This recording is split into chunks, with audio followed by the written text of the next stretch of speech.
Adofo anopapem Akosua Serwaa fosu na me fremo de asida kese ema mo. Idi kan ye de asida ema Nyankopon. Etoso masida koma social media platforms so nyina.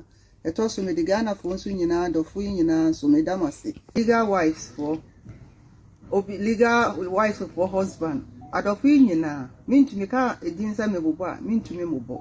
Papa shi osofo mrebi baya na minim se me wadofo sa na ma kyerɛ smama mehu se me so dofo bi eti ho asɛm baya no ni makɔ amane bebree mu enso no still mugina pintin time echi ikomi kotodwa anim me damase but mama mehu se me so me ka ho bi ti mo enfo odo efa mbom na yenye baako na nkunimdi no eye dia ko si de ode ne ho to awurade so no ade nyara di boa no ma ewie ne yie yeso ye de ho ato no so ti me damase because enya na dom anka menim se mu nyina akra no na obi kai me nti ma se nyina ne se asida enkam obi a awurade hwemo so na on kai ho yesu ndin mu no nkunimdi ebeba nkunimdi bi awurade dia ti no edamase